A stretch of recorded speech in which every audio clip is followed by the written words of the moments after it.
Hello guys. कैसे हैं आप सभी लोग। आशा करता हूँ आप सभी लोग बहुत अच्छे होंगे और घर पर होंगे। जैसा कि आप सभी लोग जानते हैं, हमारे देश में इस समय लॉकडाउन की स्थिति चल रही है, जिसके कारण आपके स्कूल कॉलेजेस आदि बंद हैं और आपकी रोज़ाना लगने वाली क्लासेस भी अब नहीं लग रही, जिससे आपकी पढ़ाई में काफ़ी प्रॉब्लम आ रही हैं। इसी को देखते हुए हम सब ने ऑनलाइन स्टडी की शुरुआत की है, जिसकी पहली वीडियो आज केमिस्ट्री की आपको प्रोवाइड कराई जा रही है। तो शुरू करते हैं आज की वीडियो। बच्चों, आज की वीडियो का हमारा टॉपिक है रसायन विज्ञान के कुछ तथ्य, जैसे कि आपको स्क्रीन पर दिख रहा होगा। बच्चों, आज हम जानेंगे, बता देता हूँ छोटे छोटे, फिर अपने उस पर चलेंगे कि आज हम जानेंगे। पहला पॉइंट है आपका कि रसायन विज्ञान की उत्पत्ति कैसे हुई। ठीक है, कि रसायन विज्ञान की उत्पत्ति कहाँ से हुई। ठीक है, और हम जानेंगे पदार्थ के बारे में, पदार्थ की अवस्था के बारे में जानेंगे। जैसे कि आप वैसे ही 9th में पढ़ चुके हैं, पर कुछ बच्चे ये नहीं जानते। और बच्चों, यही क्या होता है, हमारे एक केमिस्ट्री अच्छी करने के क्या होता है, आपको छोटी छोटी चीज़ें आनी चाहिए।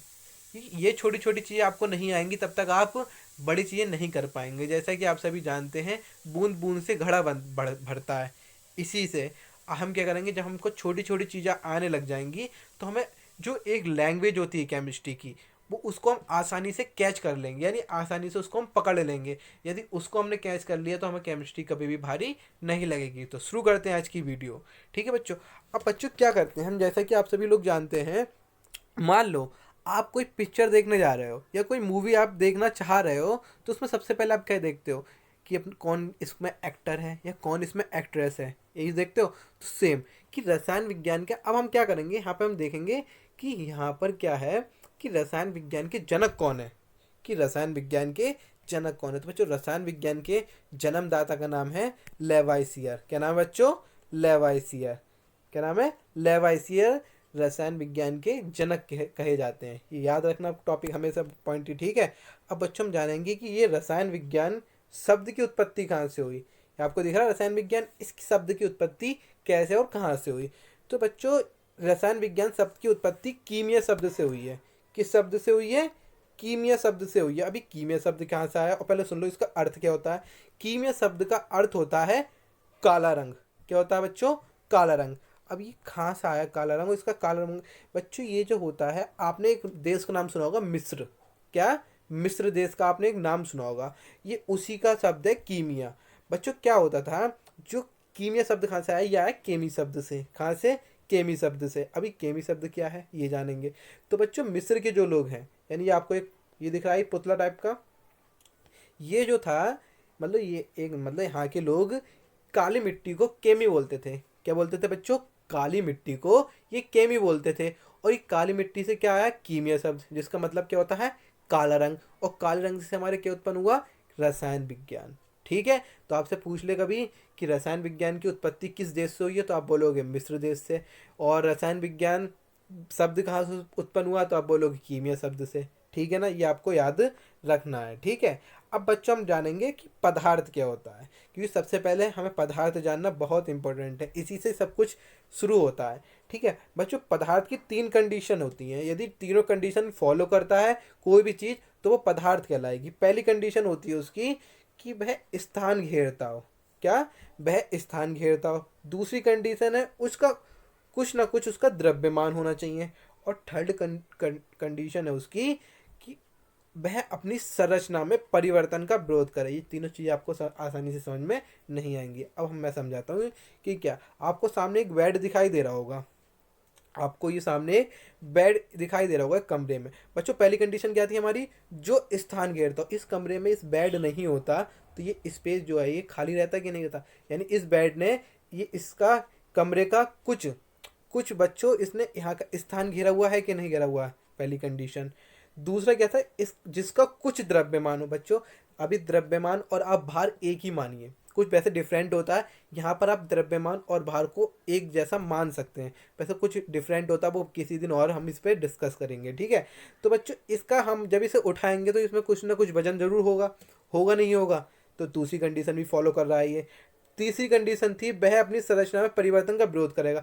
बच्चों, मान लो आप इसको यहाँ से हटाओगे तो ये क्या करेगा? आसानी से हट जाएगा? नहीं हटेगा ना, तो आपको इस पर काफ़ी सारा बल लगाना पड़ेगा, यानी फोर्स लगाना पड़ेगा, तभी तो हटेगा। तो यानी तीनों कंडीशन फॉलो करी। पहले क्या? इसने स्थान घेरा था कमरे का, दूसरा, इसका कुछ ना कुछ वजन जरूर होगा। तीसरा, जब इसको हम यहाँ से हटाएंगे तो ये ग्रोथ करेगा कि नहीं करेगा, कैसी, हट गया भाई, ऐसा थोड़ा ना हट जाएगा। ठीक है, यदि इससे भी समझ में ना आया तो एक और चलते हैं। जैसा कि आप सामने देख रहे होंगे, एक क्या है, ये जानवर टाइप का यानी टेडी बियर है। ठीक है, ठीक है, ये क्या है, इसमें पहला मैंने क्या बताया था, वह क्या करता हो, पहली कंडीशन क्या थी, वह स्थान घेरता हो, यानी इस कुर्सी पे बैठा हुआ है, यदि इसको हटा दें तो यहाँ से कुर्सी पे जो स्थान था खाली वैसे ही रहेगा ना, अभी इसने घेरा हुआ है। दूसरी कंडीशन थी हमारी, उसको कुछ ना कुछ द्रव्यमान हो। बच्चों, इसे भी उठाओगे तो कुछ ना कुछ हमें वजन महसूस होगा कि नहीं होगा। तीसरी कंडीशन थी, वह अपनी संरचना में परिवर्तन का विरोध करेगा। मान लो बच्चों, इसको हटाओगे तो ये आसानी से हटेगा नहीं, हटेगा ना, हमें इसको उठाना पड़ेगा अपने बल लगाकर, ठीक है ना, फिर हटेगा।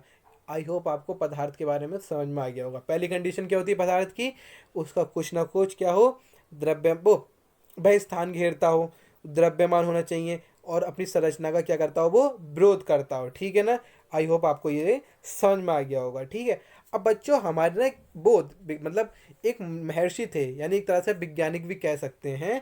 उन्होंने क्या कहा था, उन्होंने कहा था कि प्रत्येक पदार्थ अति सूक्ष्म कणों से बना होता है। अति सूक्ष्म यानी मान लो, इसको ले लो टेडी बियर को, ये मान लो इसमें छोटे छोटे कुछ ना कुछ पार्टिकल्स होंगे, होंगे कि नहीं होंगे। और छोटे छोटे पार्टिकल्स को हम क्या बोलते हैं बच्चों, याद करो, हम नाइन्थ में भी एक बार मैंने बताया था आपको, क्या बोलते हैं, परमाणु बोलते हैं। क्या, कोई भी चीज़ सबसे पहले किससे मिलकर बनी होती है, परमाणुओं से। फिर क्या आते हैं, अणु आते हैं। फिर क्या आते हैं बच्चों, कण आते हैं। फिर तत्व, ऐसी तो बनते हैं, परमाणु, फिर अणु, फिर कण, ऐसी तो मिलकर बनते हैं सब चीज़ें। तो इसमें छोटी सबसे उन्होंने क्या बताया था, इन्होंने बताया था, इनका नाम था महर्षि कणाद। इन्होंने बताया था कि प्रत्येक पदार्थ अति सूक्ष्म कणों से मिलकर बना होता है, जिसको हम क्या बोलते हैं, परमाणु कहते हैं। ठीक है ना, इसमें यहाँ तक तो कोई आपको दिक्कत नहीं होनी चाहिए। ठीक है, अब आगे और बढ़ते हैं थोड़ा। इसमें है हेडिंग अगली, पदार्थों का वर्गीकरण। ठीक है बच्चों, पदार्थों को दो प्रकार से हम बांटेंगे। ठीक है, पहला कंडीशन आपका भौतिक वर्गीकरण, भौतिक यानी फिजिकली, और दूसरा कंडीशन आपका रासायनिक वर्गीकरण। ठीक है, यानी केमिकल। ठीक है, अब जानते हैं हम कि भौतिक वर्गीकरण कैसे होता है। तो बच्चों, भौतिक वर्गीकरण तीन तरह से होता है, सॉलिड, लिक्विड, गैस, यानी ठोस, द्रव, गैस, ये आप सभी लोग जानते हैं। ठीक है, जैसा कि आपको यहाँ पे दिख रहा होगा, ये क्या है, सॉलिड का, ये लिक्विड, और ये आपको गैस। ठीक है ना, ये आप सभी लोग जानते हैं। ठीक है, अब बच्चों, एक आपको यहाँ पे ये दिखाई दे रहे होंगे, अब ये क्या है, ये आपको दिखाई दे रहे हैं, ये क्या चीज़ है भाई। तो मैंने अभी आपको बताया था कि प्रत्येक कण किससे मिलकर बना होता है, छोटे छोटे मॉलिक्यूल से, यानी छोटे छोटे क्या होता है, कणों से मिलकर बना होता है। तो ये आपको जो कण दिखाई दे रहे हैं, इसमें जो पदार्थ होता है, ठोस होता है, तो उस ठोस में कण क्या होंगे, बहुत पास पास होंगे कि नहीं होंगे, तभी तो वो ठोस है। यदि मान लो मैं इसको दबाऊंगा, कि आसानी से ये दब जाएगा, नहीं दबेगा, क्योंकि इसके जो मॉलिक्यूल्स हैं, यानी जो इसमें कण हैं, वो बहुत क्या है, बहुत ही पास पास हैं। यहाँ पे स्पेस दिखाई दे रहा है आपको, कहीं भी स्पेस नहीं दिखाई दे रहा होगा, एक के बाद एक के बाद एक के बाद एक आए लगा रहा, जा ही रहा है मतलब। ठीक है, और इसमें देखोगे तो कुछ ना कुछ इसमें स्पेस है, इसमें कुछ ना कुछ, मतलब जल में यानी लिक्विड जो है हमारे पास, उसमें कुछ ना कुछ क्या है, स्पेस है। इसी कारण से हम आसानी से उसमें, पानी में, यानी कोई भी द्रव चीज़ है उसमें आसानी से हम हाथ डाल देते हैं। ठीक है ना, यानी उसको आसानी से हम अपना दबा देते हैं, परंतु हमारे पास जो ठोस होते हैं उनको हम आसानी से नहीं दबा सकते। इसी प्रकार से हम गैस के बारे में जानेंगे। गैस तो आप जानते ही हैं, बहुत दूर दूर, जैसे एक दिख गया आपको यहाँ पर, दूसरा यहाँ पर, एक यहाँ पर है, दूसरा यहाँ पर है, तीसरा यहाँ पर, मतलब काफ़ी काफ़ी दूर होते हैं। इसी कारण से ये आसानी से बहुत दूर दूर होते हैं। ठीक है, आपका मतलब, मेरा मतलब ये है। ठीक है, ऐसे ही हम नीचे जानेंगे, रासायनिक वर्गीकरण क्या होता है। रासायनिक वर्गीकरण क्या होता है, इसमें ना जो होता है, ये दो दो मतलब क्या होता है, इसमें शुद्ध पदार्थ होते हैं, दूसरा अशुद्ध पदार्थ होते हैं। शुद्ध पदार्थ में जो आते हैं हमारे पास, तत्व और यौगिक। अब तत्व कौन कौन से होते हैं हमारे पास, धातु होता है, अधातु होता है, और उपधातु होता है।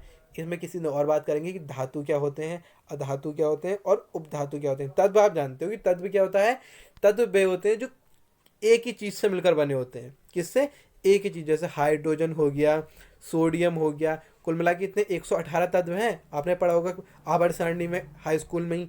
ठीक है, तत्व के बारे में ये सब बताने की कोई भी जब वो नहीं होनी चाहिए। ठीक है, क्योंकि आप ये तत्व पढ़ के आए हैं। यौगिक, यौगिक भी आप जानते हैं। वैसे यौगिक होते कितने प्रकार के हैं, दो प्रकार के होते हैं। पहला कार्बनिक यौगिक, और दूसरा होता है अकार्बनिक यौगिक। कौन कौन से होते हैं, कार्बनिक यौगिक और अकार्बनिक यौगिक। ठीक है। अब यहाँ पर आता है अशुद्ध पदार्थ में आते हैं मिश्रण। क्या आते हैं? मिश्रण। जैसे आपने पढ़ा भी होगा समांगी मिश्रण, ठीक है, विषमांगी मिश्रण आपने पढ़े थे नहीं ये? ठीक है, ये भी, इसमें भी किसी दिन हम और बात करेंगे, ठीक है, क्योंकि आपके ये टॉपिक में है, यानी चैप्टर में है ये, ठीक है। तो अभी आप बात करके वीडियो बहुत बड़ी हो जाएगी, फिर आपको भी बोरियत आएगी देखने में, और मेरी जितनी मेहनत होगी वो भी वेस्ट हो जाएगी, तो ज़्यादा वीडियो बड़ी नहीं करते हैं। आई होप आपको आज की वीडियो समझ में आई होगी। अब बच्चों, आपके लिए एक टेस्ट है, ये आप मुझको अपने नाम के साथ व्हाट्सएप मेरे नंबर पर पर्सनल सेंड करेंगे सभी लोग, ठीक है। और कोई भी ग्रुप में सेंड नहीं करेगा, पर्सनल मुझे सेंड करेगा। और जिसने सही, मतलब जिसने 5 के 5 आंसर सही दिए, नेक्स्ट वीडियो में उसका मैं नाम बोलूँगा। और बच्चों, वीडियो अच्छी लगी और लाइक करना और चैनल को सब्सक्राइब कर लेना, ठीक है। Thank you.